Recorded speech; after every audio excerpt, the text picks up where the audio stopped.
Lección 7. En casa en Galilea. Lucas 4, 14, 30. Su servicio en Galilea, Jesús es rechazado en Nazaret. Jesús volvió en el poder del Espíritu a Galilea y se difundió su fama por toda la tierra de alrededor. Enseñaba en las sinagogas de ellos y era glorificado por todos. Vino a Nazaret, donde se había criado, y el sábado entró en la sinagoga, conforme a su costumbre, y se levantó a leer. Se le dio el libro del profeta Isaías, y habiendo abierto el libro, halló el lugar donde está escrito: El Espíritu del Señor está sobre mí, por cuanto me ha ungido para dar buenas nuevas a los pobres, me ha enviado a sanar a los quebrantados de corazón, a pregonar libertad a los cautivos y vista a los ciegos, a poner en libertad a los oprimidos, y a predicar el año agradable del Señor. Enrollando el libro, lo dio al ministro y se sentó. Los ojos de todos en la sinagoga estaban fijos en él. Entonces comenzó a decirles: Hoy se ha cumplido esta escritura delante de vosotros.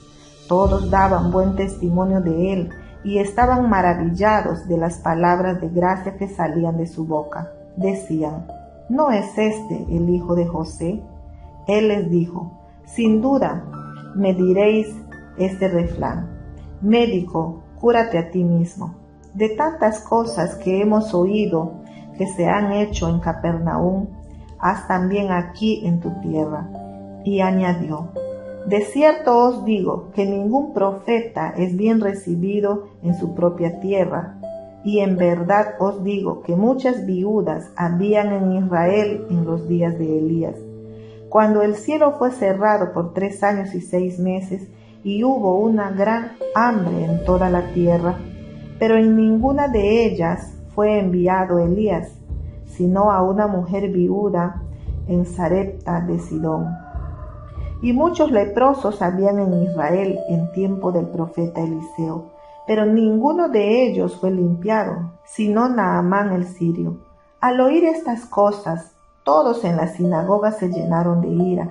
Levantándose, lo echaron fuera de la ciudad y lo llevaron hasta la cumbre del monte, sobre el cual estaba edificada la ciudad de ellos, para despeñarlo. Pero él pasó por medio de ellos y se fue. Ya se había completado el tiempo de su preparación. El siervo del Señor ya estaba listo para comenzar su obra, la cual era primeramente preparar a la gente para el reino de Dios. Con la predicación, la enseñanza, curaciones, evangelización y capacitación, Jesús proclamó la venida del reino de Dios. Cuando se le preguntó acerca de cuándo vendría el reino de Dios, Jesús respondió: el reino de Dios está entre vosotros. 17:21. Él mismo trae el reino, invitando a todos a entrar a ese reino al confiar en Él como el Salvador. Galilea es la escena del comienzo de su ministerio. Jesús había crecido en esa provincia del norte, gobernada por Herodes. De muchas formas, en esta área se había sentido la influencia de los romanos y de otros gentiles, más que en las áreas judías circunvencidas de Jerusalén. Por esta razón, los galileos eran tratados con cierto desdén por los líderes religiosos del sur. El Jesús que regresó a Galilea estaba lleno del poder del Espíritu. En su bautismo había escuchado la voz de su Padre y el Espíritu se posó sobre él. Lucas 4, 14, 30. En el desierto había derrotado a Satanás. En muy poco tiempo, las noticias acerca de él y de sus actividades se difundieron a lo largo de todo el país. Fue a las sinagogas de los pueblos pequeños para instruir a la gente. Esas sinagogas eran los edificios de reunión de la gente para el culto de adoración y para el estudio del Antiguo Testamento. En todas partes fue alabado Jesús. Después de un relato general sobre los comienzos del ministerio de Jesús en Galilea, Lucas nos habla de un incidente específico que sucedió en Nazaret y que muestra un contraste a la respuesta usualmente favorable de recibimiento a Jesús. Nazaret tenía fama de una sola cosa: ser la aldea insignificante donde Jesús había crecido. María probablemente continuaba viviendo allí. Parece que José ya había muerto para entonces, ya que no se hace ninguna mención de él después de la historia del niño Jesús en el templo. Jesús estaba en Nazaret el día sábado, como lo había hecho con frecuencia en el pasado. Fue a la sinagoga del pueblo en ese día. El servicio de la sinagoga incluía la lectura de la ley y de los profetas del Antiguo Testamento. A Jesús le dieron el pergamino del profeta Isaías y leyó Isaías 61, 1, 2. El texto contiene las palabras del siervo del Señor que afirma que el Espíritu está sobre él. Había sido ungido para predicar las buenas nuevas a los pobres, para abrirle los ojos a los ciegos, para liberar al oprimido y para proclamar el año del favor del Señor. Cuando Jesús terminó la lectura, enrolló el pergamino y se lo entregó al encargado. Con la sola lectura de este pasaje había impresionado profundamente a todos los presentes, porque los ojos de todos estaban fijos en él cuando tomó asiento para explicar el texto. Al principio sus palabras los complacieron. Hoy se ha cumplido esta escritura delante de vosotros. La era del Mesías había llegado. El siervo del Señor ya estaba aquí. No obstante, gradualmente entendieron las implicaciones de lo que Jesús decía. Él mismo era el siervo del Señor que había sido ungido con el Espíritu. Fue el ministerio de él predicar, enseñar y sanar. Lucas 4, 14, 30. Eso era demasiado para la gente, ya que ellos sabían quién fue que les estaba diciendo estas cosas. ¿No es este el hijo de José?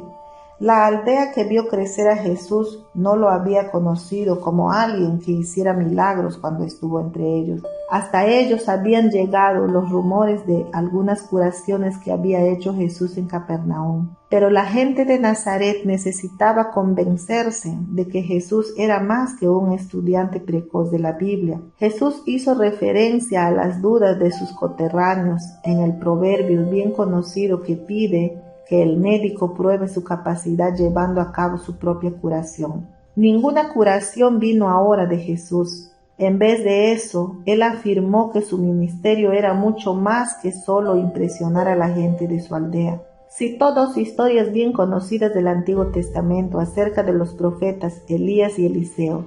Elías fue enviado para ayudarle a sobrevivir a una viuda no israelita de la severa hambre, aun cuando habían muchas viudas que estaban sufriendo en las ciudades judías. Primera de Reyes 17, 7-24. Eliseo sanó al general gentil Naamán, aunque habían muchos leprosos en Israel. Segunda de Reyes 5, 1-19. La gente captó las implicaciones de lo que Jesús decía. Era necesario terminar con el estrecho punto de vista de que el Mesías venía solamente a establecer un reino terrenal para los judíos. El siervo del Señor vino a buscar y a salvar a los que estaban perdidos donde quiera que estuvieran y quienes quiera que fueran. Eso fue demasiado para los nazarenos. Llenos de furia, llevaron a su hijo nativo fuera del pueblo, hasta el borde de la colina sobre la que estaba edificada la ciudad, e intentaron arrojarlo por el precipicio, lo cual nos recuerda la tentación del diablo cuando le pidió a Jesús que se arrojara desde lo alto. Sin embargo, aún no había llegado el momento de la muerte de Jesús. Haciendo uso de su poder divino, caminó en medio de la muchedumbre y siguió su camino.